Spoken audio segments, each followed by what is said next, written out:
The wind howled through the rafters of the Mercer barn, rattling the stained glass windows imported all the way from Boston.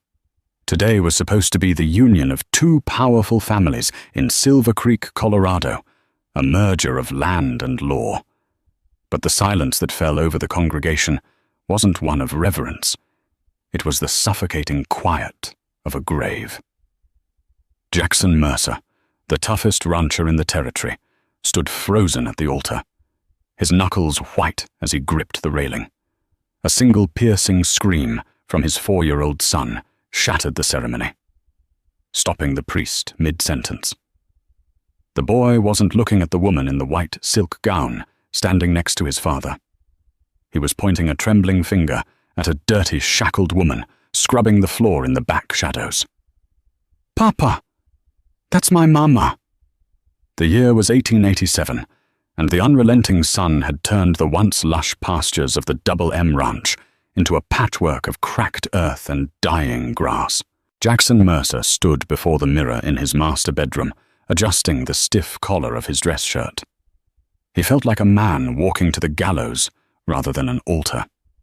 Jackson was a man carved from granite and grief.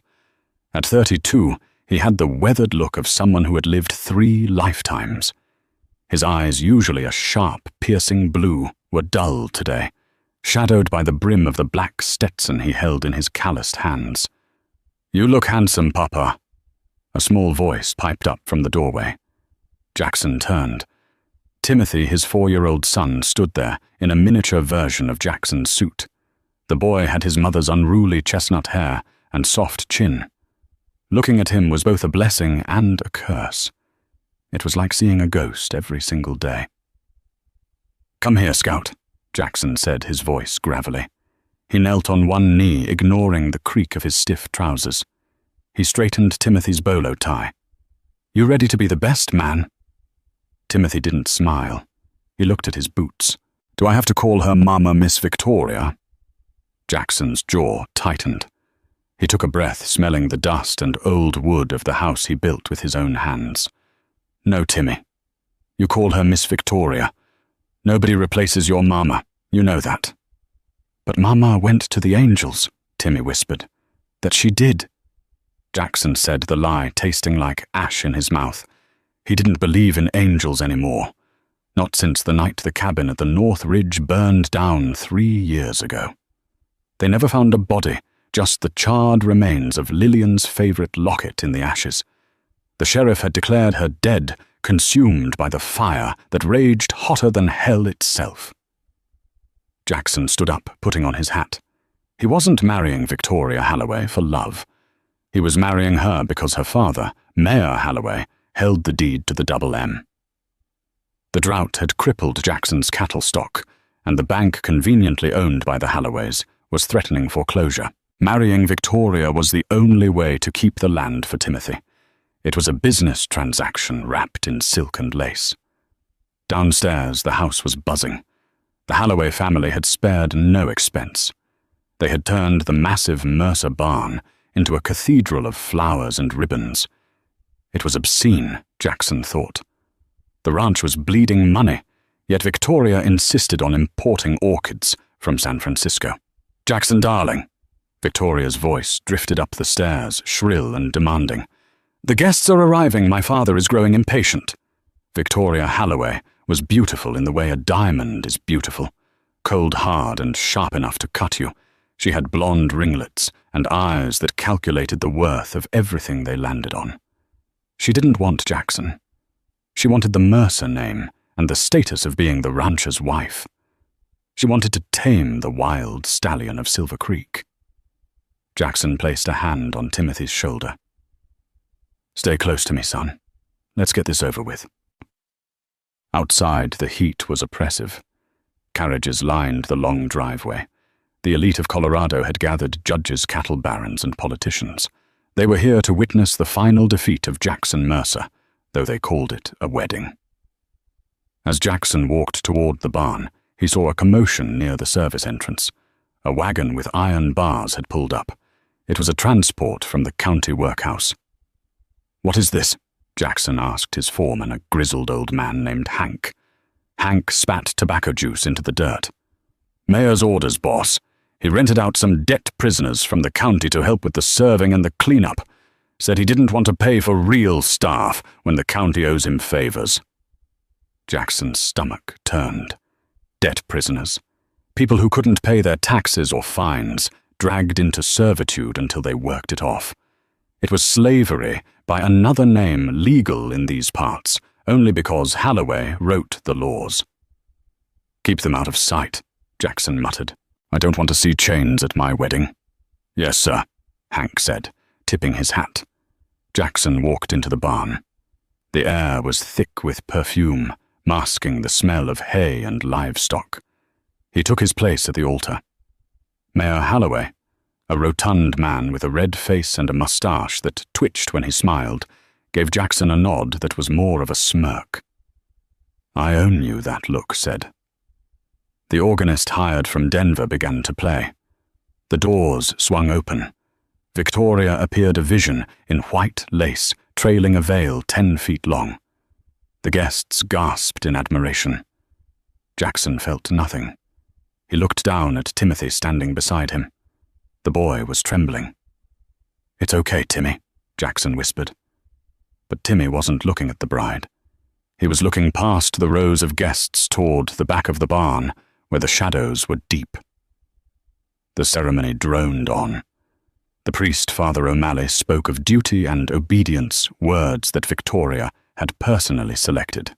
Jackson answered with robotic, "I do's," his eyes fixed on a stain on the floorboard.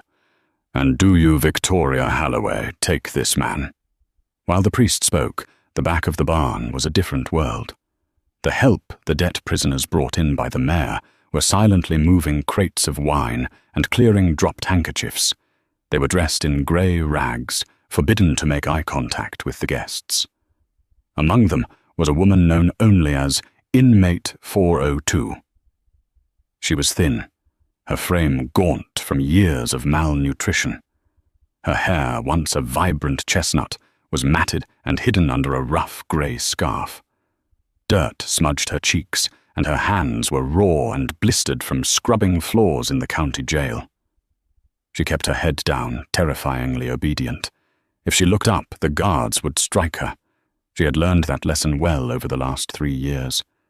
She didn't know who she was. The fire had taken her memory, along with her old life.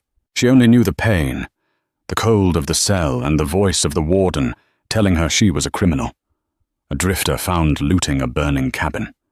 They called her Jane, but she didn't feel like a Jane. She was scrubbing a wine spill near the back pew on her hands and knees. The rough wood scraped her skin. The music at the front of the barn sounded like a dream, something from a life she might have imagined. Suddenly, a child giggled nervously. The sound hit her like a physical blow. It was a specific giggle, a hiccuping, bubbly sound. Her head snapped up, violating the first rule of the workhouse. Through the forest of legs and expensive silk dresses, she saw him. A small boy in a suit, fidgeting at the altar. Timmy. The name exploded in her mind. It wasn't a thought. It was an instinct. It was the air filling lungs that hadn't breathed in years. The fog in her brain, the thick grey wall of amnesia that had plagued her since she woke up in the jail infirmary, suddenly developed a crack. She saw the man next to him, the broad shoulders, the way he stood with his weight on his left leg. Jackson. She gasped, dropping the scrub brush. The clatter was masked by the organ, but the guard standing near the door heard it. He stepped forward, raising his baton. "Get back to work, 402, the guard hissed. She didn't hear him. She was staring at the woman in white standing next to Jackson. The woman was holding Jackson's hand. A flash of memory seared her vision. A woman with blonde ringlets standing over her. A lantern falling. Fire. The smell of smoke. The blonde woman smiling as she locked the door from the outside. "No," the prisoner whispered. Her voice was rusty from disuse. The guard grabbed her shoulder, his fingers digging into her thin flesh. "I said, eyes down." She shoved him. It was a weak shove born of desperation, but it caught the guard off surprise. She scrambled to her feet, the chains on her ankles rattling loudly. The noise cut through the barn. Heads turned. The organist faltered, hitting a dissonant chord. At the altar, Timothy turned around completely. He squinted into the gloom of the barn's rear. The prisoner stepped out of the shadows into a shaft of sunlight filtering through the high windows. The light hit her face, dirty, scarred, but unmistakable to the eyes of a child who had cried for her every night for 3 years. Timothy's eyes went wide. He dropped the ring pillow. "Papa," Timothy said, his voice rising over the murmurs of the confused crowd. Jackson frowned, looking down. "Timmy, pick up the rings." Timothy ignored him. He raised a shaking hand, pointing directly at the woman in rags, who was now trembling, tears cutting tracks through the soot on her face. "Papa, that's my mama." The silence that followed was absolute. It was as if the world had stopped spinning. Victoria froze. Her smile, practiced and perfect, twitched at the corner. She didn't turn around immediately. She stared straight ahead at the crucifix, her face draining of color. Jackson looked at his son, confusion knitting his brows. "Timmy, what are you saying?" "Mama!" Timothy screamed this time, breaking into a run. He sprinted down the aisle, his small boots thumping against the wood. "Timmy, stop!" Jackson shouted. He abandoned his bride at the altar and chased after his son. The guests parted like the Red Sea, shocked whispers erupting into a roar. Timothy didn't stop until he reached the woman in grey. He didn't care about the dirt or the smell or the chains. He threw his arms around her legs, burying his face in her rags. "Mama, you came back. You came back." The woman fell to her knees, wrapping her shackled arms around the boy. She buried her face in his neck, sobbing with a sound that was pure, raw agony. "My baby, my sweet baby." Jackson skidded to a halt 10 feet away. He felt as though he had been punched in the gut. He stared at the woman. The hair was wrong, chopped short and filthy. The clothes were wrong. But the eyes, the tear-filled eyes, looking up at him over his son's head, were the same hazel-green eyes he had fallen in love with at the county fair 5 years ago. "Lillian," Jackson whispered. The name was a prayer and a plea. "Jackson," she croaked. The guard, realizing the situation was spiraling, stepped forward, baton raised. "Get away from the guests, you filth." "Sir." "I apologize. This prisoner is mental." Jackson moved faster than a striking rattlesnake. He crossed the distance in a single stride and backhanded the guard across the jaw. The man went down in a heap unconscious before he hit the floor. Jackson dropped to his knees. His hands hovered over her face, afraid to touch her, afraid she was a hallucination that would shatter. He brushed a thumb over her cheek, wiping away a smudge of coal dust. "You're dead," Jackson said, his voice breaking. "I buried you. I buried your locket." I don't know," Lillian stammered, clutching Timothy tightly. "I woke up in the jail. They told me I was a thief. They told me I had no name." "Who told you?" Jackson demanded, a dark fury beginning to simmer beneath his shock. "The sheriff. And him." Lillian's eyes darted toward the front of the barn. She wasn't looking at the priest. She was looking at Mayor Halloway. At the altar, Mayor Halloway was sweating profusely. He signaled to 3 of his deputies, standing near the exits. "Arrest that woman. She's an escaped convict. She's dangerous." "Hold it," Jackson roared. He stood up, pulling Lillian and Timothy behind him. He reached into his tuxedo jacket. He wasn't wearing a gun belt. It was a wedding after all, but he had a derringer tucked in his inner pocket. He drew it, leveling the small barrel at the deputies. "Anyone touches my wife, they die today," Jackson declared. His voice wasn't loud, but it carried to every corner of the barn. It was the voice of the man who had tamed the wildest land in the territory. Victoria finally turned around, She looked like a porcelain doll that had been dropped. She gathered her skirts and ran to her father. "Daddy, do something. This is a farce. She's lying. Mayor." Halloway shouted, his face purple. "That woman is insane. Look at her. Does that look like Lillian Mercer? Lillian Mercer is dead. This is a trick by my political enemies."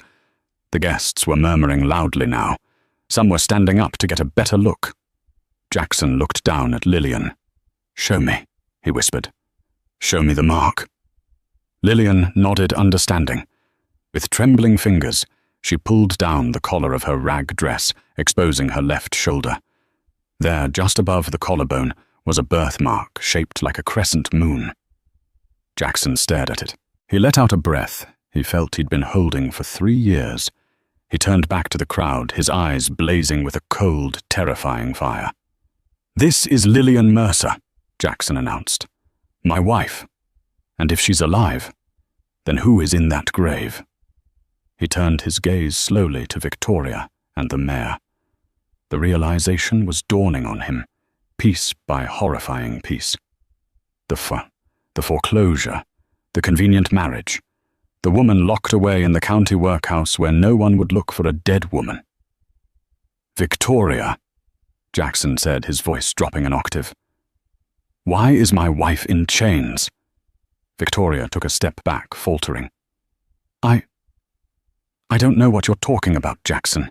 She must be an imposter, a look-alike. She remembers," Lillian said, her voice gaining strength as she stood up, supported by Jackson.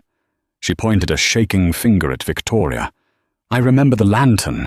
I remember you at the door. You were wearing a blue riding habit. You said Jackson deserves a woman who can help him rise, not a ranch girl who holds him down." A gasp rippled through the crowd. The specific detail of the blue riding habit struck a chord. Everyone knew Victoria Halloway was famous for her blue riding velvet. "Liar!" Victoria shrieked, her composure shattering. "You filthy gutter rat!" "Sheriff!" Mayor Halloway bellowed. "Arrest them! Arrest Jackson Mercer for brandishing a weapon!" Sheriff Barron, a man who had been in Halloway's pocket for a decade, stepped forward, his hand on his revolver. "Now, Jackson, put the pea-shooter down. Let's not have a bloodbath at a wedding." "There's no wedding, Barron," Jackson spat. "There's just a kidnapping and an attempted murder." "That's for a judge to decide," Barron said, unhooking his gun. "And right now you're threatening an officer of the law." The tension in the room was pulled tight as a bowstring. Jackson had 2 bullets.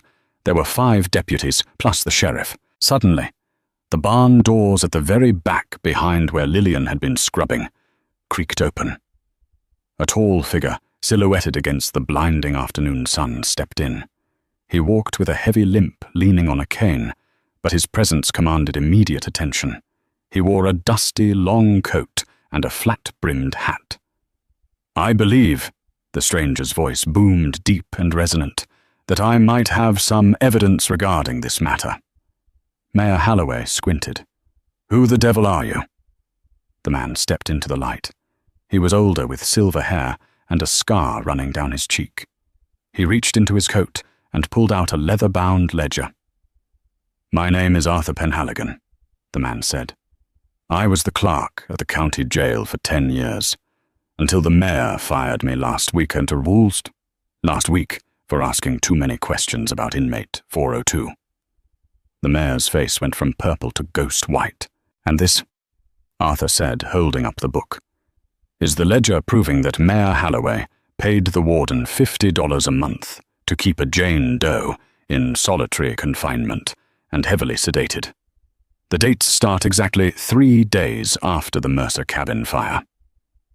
The revelation of the ledger hit the room like a physical shockwave. Arthur Penhaligon stood his ground, though his hand gripping the cane trembled slightly. He was a man of ink and paper. Not violence, but he had seen enough cruelty in the Halloway administration to rot a man's soul. "Give me that book," Mayor Halloway screamed, his voice cracking. "Sheriff, that man is stealing county property. Shoot him." Sheriff Barron hesitated. Shooting a rancher was one thing. Shooting an unarmed elderly clerk in front of the state's elite was another. "Mayor, there are witnesses. I don't care. It's all lies." Halloway lunged forward, his face contorted with panic. He wasn't reaching for the sheriff.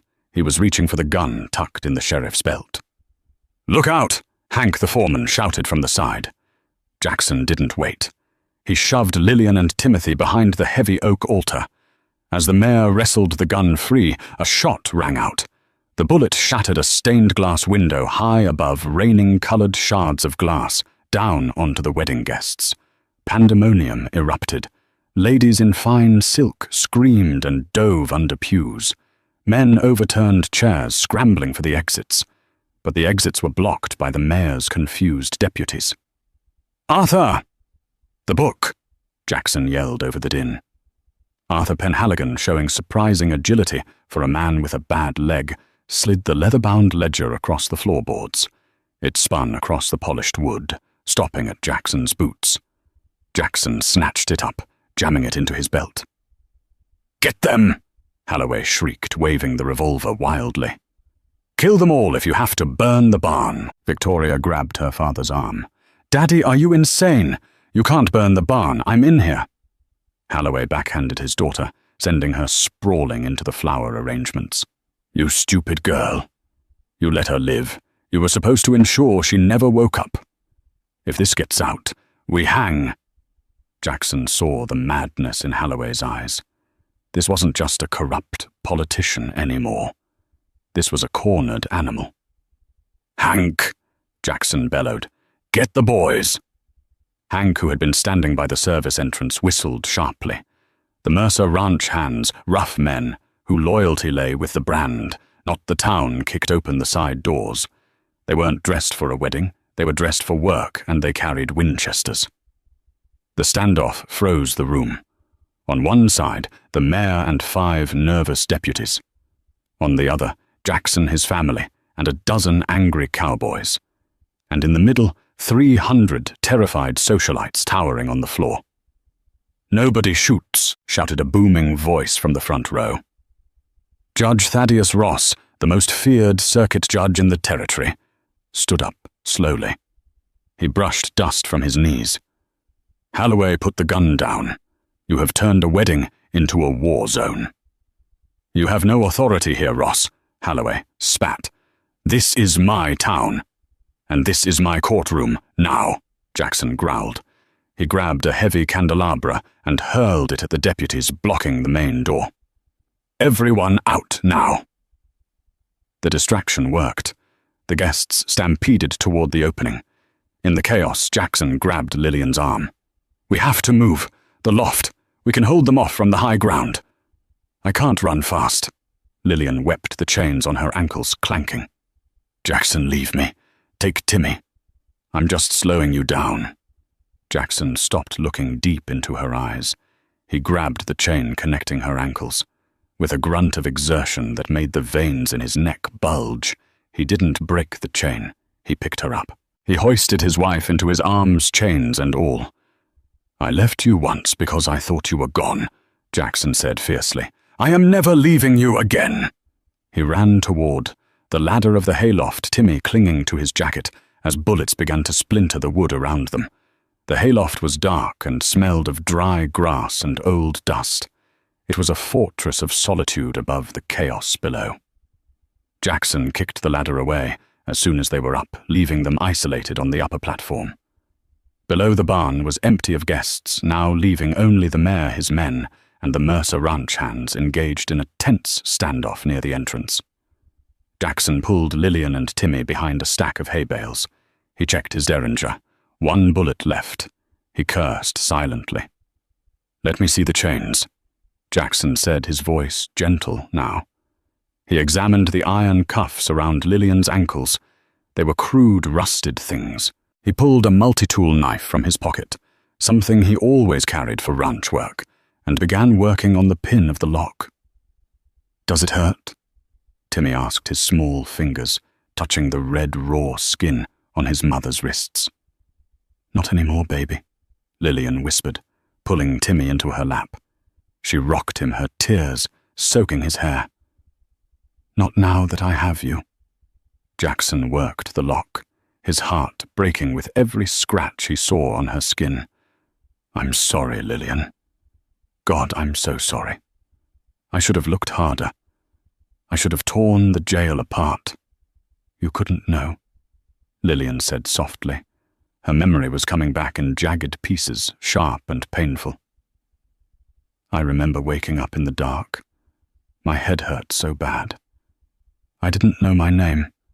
I just knew I was afraid. The warden, he called me nothing. He said I was trash found on the road." "Arthur said you were there for 3 years," Jackson said, the lock finally clicking open. He threw the heavy chains into the hay. 3 years they stole from us. Victoria came to visit," Lillian said, her voice trembling. "Once a month? She would stand outside the cell. She wore a veil so I wouldn't see her face clearly, but I remember her voice. She would ask the warden, 'Does she remember yet?' And when he said no, she would laugh. She said she was building a perfect life on my grave." Jackson's grip on the knife tightened until his knuckles turned white. "She knew. She orchestrated the fire." "The fire?" Lillian flinched. "I was cooking. She came to the door. She said she wanted to talk about a truce, about the water rights. I let her in. She hit me from behind. The last thing I saw was her kicking over the kerosene lamp." Below them, the mayor's voice echoed up from the floor. "Jackson, I know you're up there. Give me the ledger and we can work this out. I can forgive the disruption. We can make a deal." Jackson crawled to the edge of the loft and peered down. Holloway was using Victoria as a shield standing behind a pillar. "The only deal I'm making is with the hangman," Jackson shouted down. "I have the ledger. Holloway, I see the entries. Payment to Warden Smith. Silence. Payment to arsonist. North Ridge job. It's all here. You can't prove I wrote that. I can prove it." Arthur Penhaligon's voice came from outside. He had managed to slip out with the guests, but was shouting through a crack in the barn door. "I kept the originals, Holloway. You only burned the copies. Damn you!" Holloway fired a shot blindly at the door. Inside the loft, Timmy started to cry. "Papa, I'm scared." Lillian grabbed Jackson's hand. Her grip was surprisingly strong. "Jackson, look at the back window. The hay hoist."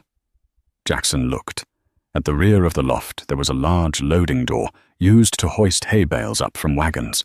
It was 30 feet off the ground, but there was a pulley system with a thick rope. "If we can get down there," Lillian whispered, "we can get to the stables. We can get horses." "It's risky," Jackson said. "If they see us, we can't stay here," she said, her eyes hard. "He's going to burn the barn, Jackson. He did it once. He'll do it again. Look." Jackson sniffed the air. Smoke. Below, near the entrance, one of the deputies was pouring oil onto the spilled hay. Holloway wasn't bluffing. He was going to incinerate the evidence and the witnesses. "The madman," Jackson breathed. "He's going to burn the whole ranch down." The smell of disaster hit them first, acrid, choking, and terrifyingly familiar. Thick, oily coils of black smoke began to curl up toward the rafters, licking at the dry wood of the loft like the tongues of starving beasts. The hay stored in the barn, seasoned by the summer heat, was no longer feed for livestock. It was a tinderbox waiting for a spark. And below them, Mayor Holloway had just struck the match. "Hank," Jackson bellowed, his voice raw, as he leaned over the edge of the loft. "Get the men out. He's lighting the fire. Get them out now." Below, the scene dissolved into chaos. The Mercer ranch hands, realizing the insane escalation from a wedding brawl to an execution, abandoned their positions. They dragged the unconscious guard out the side doors, coughing as the first wave of heat rolled over them. The barn was now a trap, a wooden cage rapidly turning into an oven. "Come on," Jackson ordered, his face grim. "We can't go down the ladder. The fire is already climbing the posts." He rushed Lillian and Timothy to the back of the loft. The air up here was already growing hot, the oxygen thinning. He kicked the latch of the heavy loading doors. They groaned in protest before swinging outward, revealing the blindingly bright afternoon sky. The drop was steep 30 feet of nothing but hard-packed earth below. Jackson grabbed the heavy hemp rope of the pulley system used to hoist winter feed. He tested it with a sharp tug. The beam above creaked, but it held. "Lillian," Jackson said, his eyes locking onto hers with an intensity that burned brighter than the fire below. "We have to do this. Hold Timmy. Wrap your legs around my waist. Do not let go." Lillian looked down at the dizzying drop, then back at the smoke billowing behind them. Fear was etched into her features, the same fear he had seen in the eyes of untamed horses. But underneath it was a bedrock of trust. "The rope won't hold all of us," she whispered, clutching Timmy so tight her knuckles were white. "It holds pine bales of hay," Jackson insisted, winding the thick, rough rope around his left arm to create friction. "It will hold us. I won't let you fall. Not again." He didn't give her time to argue. He pulled her against him. Lillian wrapped her free arm around his neck, sandwiching a terrified Timothy between their chests. Jackson stepped onto the ledge, his boots finding purchase on the very edge of the precipice. "Hold on!" Jackson kicked off into the void. Gravity took them instantly. The rope hissed as it tore through the pulley, biting into Jackson's forearm through his jacket. He gritted his teeth, using every ounce of his strength to break their descent, fighting the momentum that wanted to smash them into the ground. The friction burned his skin, searing him, but he refused to loosen his grip. They hit the dirt hard. The impact jarred Jackson's bones, rattling his teeth. He took the brunt of the fall, his knees buckling as he rolled backward to absorb the shock, keeping Lillian and Timmy shielded in his embrace. Dust plumed around them, choking and thick. "Papa!" Timmy cried out, his voice high and trembling. Jackson groaned, pulse radiating through his shoulder, but he scrambled up instantly. Adrenaline, cold and sharp, flooded his veins. "I'm okay. Everyone up. Run to the stables." Behind them, the barn erupted. A sudden whoosh of oxygen fed the smoldering piles of hay, and the structure transformed into a towering inferno. The stained glass windows, imported with such vanity by the Halloways, blew out from the pressure raining molten lead and glass into the yard. The heat was physical, a solid wall pushing them forward. They sprinted across the yard, lungs burning. They reached the entrance of the stables just as Sheriff Barron and 3 deputies rounded the corner of the burning barn, their faces smeared with soot weapons drawn. "Stop right there!" Barron shouted, leveling his Winchester rifle. "Don't move a muscle, Mercer!" Jackson skidded to a halt. There was nowhere to go. The open range was behind the sheriff, and the burning barn was behind Jackson. He shoved Lillian and Timmy into the nearest horse stall and turned, planting his feet wide. He had no bullets left in the Derringer. He was armed with nothing but his rage and his body. "Don't do it, Barron," Jackson warned, his voice low and dangerous. "You're a lawman, not an executioner. Don't die for Halloway's sins." "I got orders, Mercer," Barron said, though the barrel of his rifle wavered. He was sweating his eyes, darting from Jackson to the inferno raging just 50 yards away. "I can't let you leave." "Then you'll have to shoot me in cold blood," Jackson said, stepping forward. "Because I am not going back in a cage, and neither is she." Barron tightened his finger on the trigger. The silence stretched, broken only by the roar of the fire and the terrified whinnying of the horses in the stable. Jackson braced himself for the impact. Crack! A gunshot rang out, sharp, sudden, and deafening. But Jackson didn't fall. Across the yard, Sheriff Barron yelped, dropping his rifle. He clutched his right hand, staring in shock at the blood welling between his fingers. His weapon lay in the dust, the stock shattered. Jackson spun around, looking toward the main ranch gate. Through the haze of smoke and heat, a rider emerged like a phantom. She sat atop a massive black stallion, her silhouette cut sharp against the sun. It was Widow Clare, the recluse, who lived in the canyon. People said she was crazy. People said she was a witch. but everyone knew she was the best shot in the territory. She lowered a smoking long-range buffalo rifle, her expression unreadable, beneath the brim of her hat. "I reckon," Claire called out, her voice calm and carrying effortlessly over the chaos, "that shooting an unarmed man and a woman in front of a child is bad for one's health, especially in my county." "This is police business, Claire," Barron screamed, cradling his hand. "Back off." "Look behind me, Sheriff," Claire replied coolly. More riders appeared through the gate, flanking the widow. It wasn't just the Mercer ranch hands. It was the townspeople, the blacksmith with his heavy hammer resting on his saddle horn, the grocer holding a shotgun, the schoolteacher, the people of Silver Creek who had been bled dry by Holloway's taxes, intimidated by Barron's deputies, and silenced for years. They had seen the smoke. They had heard the shots. And they had finally had enough. Judge Thaddeus Ross rode forward on a white mare, his judicial robes replaced by a dusty coat, but his authority undiminished. "Barron, drop your weapons, all of you, now." The deputies looked at the angry mob of armed citizens. They looked at their wounded sheriff. They looked at the inferno consuming the barn. One by one, the revolvers hit the dirt. "It's over." Jackson breathed, his shoulders sagging slightly. But it wasn't. A guttural scream tore from the side of the burning barn. The side door crashed open, engulfed in flames, and a figure stumbled out into the yard. It was Mayor Holloway. He looked like a demon birthed from the fire. His fine tuxedo was singed, and smoking, his face blackened with soot. His eyes wid with a feral, terrified madness. He was coughing violently, dragging a screaming woman by the hair. "Victoria." "I won't go back," Holloway shrieked, his voice cracking. "I built this town. I own every inch of this dirt. I own you all." He held a long, serrated hunting knife to Victoria's throat. His own daughter. She was sobbing hysterically, her white wedding dress torn and grey with ash, her legs dragging in the dust. "Daddy, please," Victoria begged, clawing at his arm. "Let me go. I did everything you asked. I lied for you." "You failed," Holloway snarled, shaking her like a rag doll. "You let her live.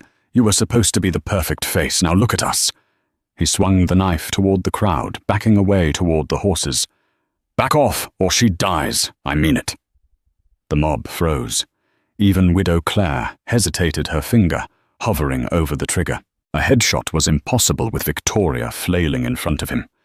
Jackson stepped forward, his hands empty, his heart pounding a slow, heavy rhythm. The rage that had been a roaring fire earlier had cooled into something sharper, harder. "Let her go, Holloway. There is nowhere to run. The fire has burned it all down." "I need a horse," Holloway demanded, spittle flying from his mouth. "And safe passage to the border. Give me a horse, Mercer, or your bride-to-be bleeds out right here." "She's not my bride," Jackson said coldly. "No," a voice said from the shadows of the stable. "She's his accomplice." Lillian stepped out. She walked past Jackson, moving into the open yard. She didn't flinch at the heat. She didn't look at the guns. She walked with a spine of steel, the chains gone, the fear gone. She didn't look like a victim anymore. She looked like the mistress of the Double M Ranch. "Lillian, stay back," Jackson warned, reaching for her.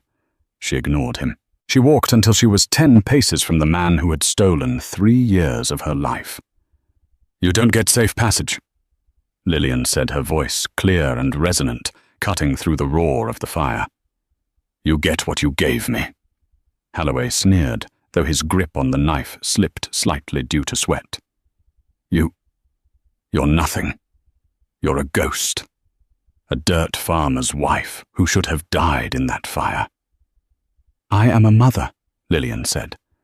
The words were simple, but they carried the weight of every night she had spent weeping in the dark. She stopped. Slowly, deliberately, she reached into the deep pocket of her ragged dress. Her hand closed around something she had scooped up from the barn floor before they jumped a handful of ash, soot, and the earth of the ranch floor. "And this, she said, her eyes locking onto his, "is for the fire." She threw the mixture. It wasn't a weapon, not really. It was a cloud of grit and ash, a symbolic rejection. But the wind caught it, and it struck Halloway squarely in the face. The ash coated his eyes, blinding him instantly. Halloway roared in pain and surprise, his hands flying to his face to claw at the grit. The knife clattered to the ground. Victoria screamed and scrambled away on her hands and knees, retching in the dirt, crawling toward the safety of the judge. Jackson didn't hesitate. He launched himself forward. He hit Halloway like a freight train. They went down hard, rolling in the dust. Halloway flailed, striking out blindly, scratching and biting like a cornered rat. But Jackson was younger, stronger, and fueled by a grief so profound it felt like infinite power. Jackson pinned the mare to the ground. He straddled his chest, his fist raising for the strike. He punched Halloway in the jaw once, twice. The sound of bone cracking echoed in the yard.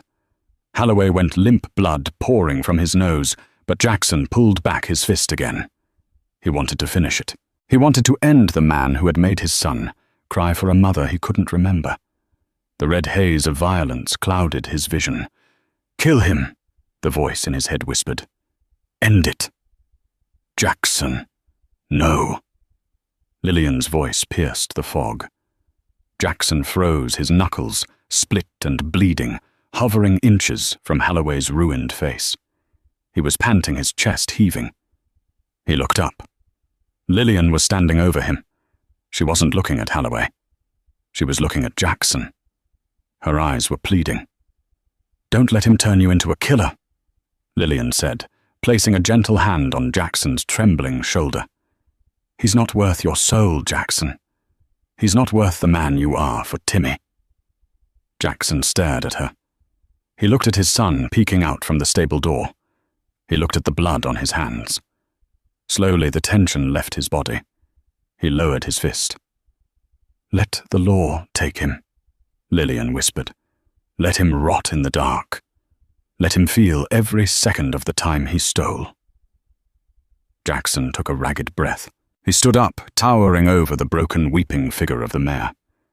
He spat into the dust next to Halloway's head. He turned to Sheriff Barron, who was being bandaged by the town doctor. Jackson's voice was devoid of emotion. "Sheriff," Jackson said, "arrest him." 2 weeks had passed since the inferno at the Mercer barn, and the world had changed. For the first time in what felt like a lifetime, the relentless, scorching sun was hidden behind a thick curtain of grey clouds.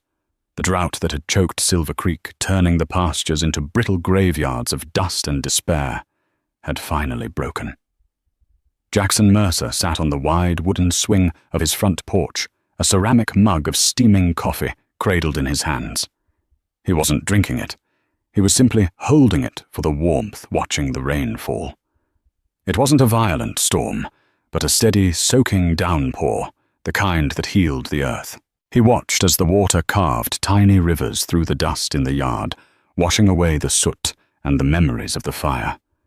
The smell was intoxicating, a mix of wet sagebrush, damp pine, and the metallic tang of ozone. It was the scent of a new beginning. The screen door behind him groaned on its hinges, a familiar, comforting sound that he hadn't realized he'd missed so desperately. Jackson didn't turn immediately. He just listened to the soft fall of footsteps on the floorboards. They were light, hesitant, but free. No clanking of iron chains. No shuffling of shackles.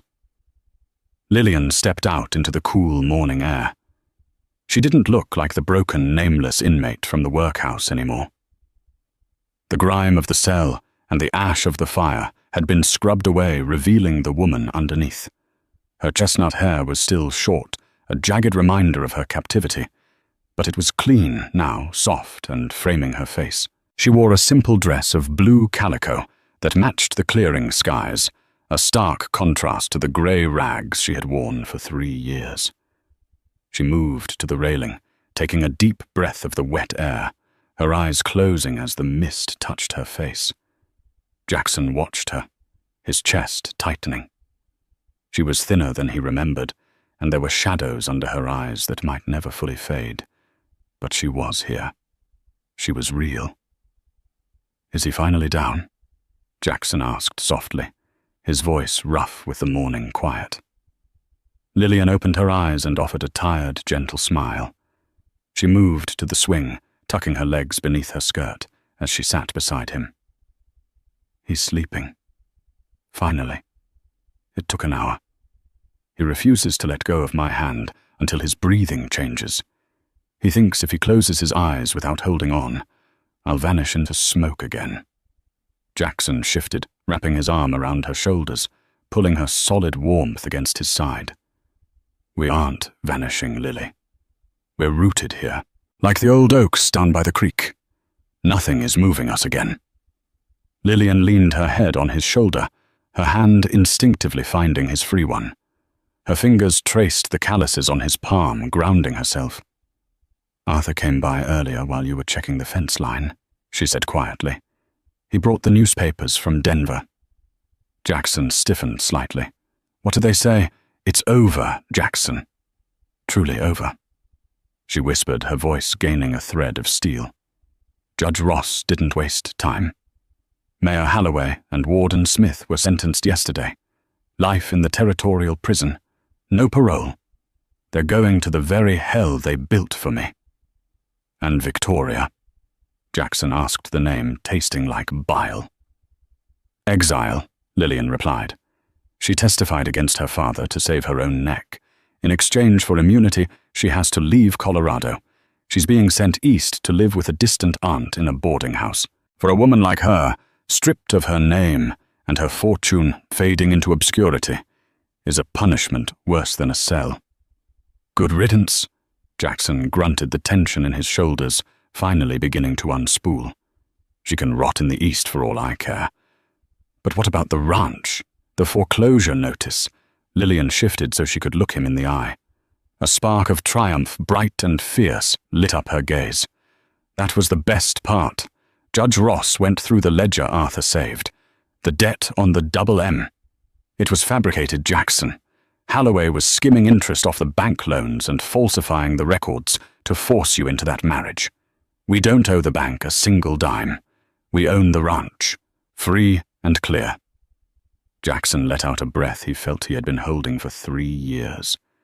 He set his coffee cup down on the floorboards and ran a hand through his hair.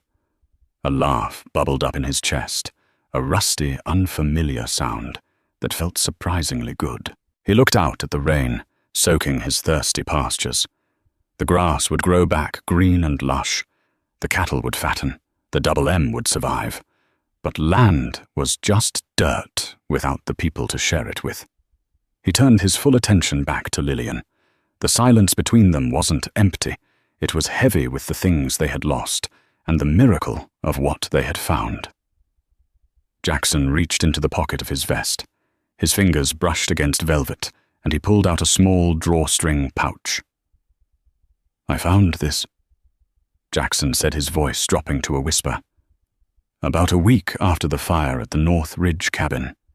I was sifting through the ashes looking for anything left of you." Lillian's breath hitched as he opened the pouch. It wasn't the massive, cold diamond he had placed on Victoria's finger during the sham ceremony. It was a simple gold band, the gold dulled and darkened by intense heat. It was slightly dented on one side, bearing the marks of the inferno that had consumed their home. "I kept it," Jackson confessed, staring at the ring. "I kept it in my pocket every day for 3 years. I told myself it was to remember you by, but I think a part of me knew. I think my soul knew yours was still on this earth. I couldn't throw it away."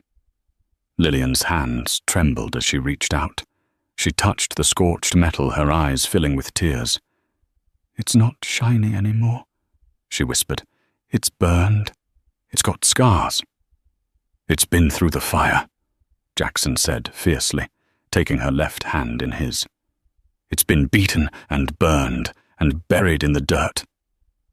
But it's still gold. Lillian. It didn't break. He looked deep into her eyes, seeing the strength that had kept her alive in the dark. It's like us. We've got scars now. We aren't the same people we were when we first married. We're stronger. Lillian nodded, a tear escaping and tracking down her cheek. Put it on me, Jackson. Jackson's hands, usually so steady with a rifle or a rope, shook slightly as he slid the damaged ring onto her finger.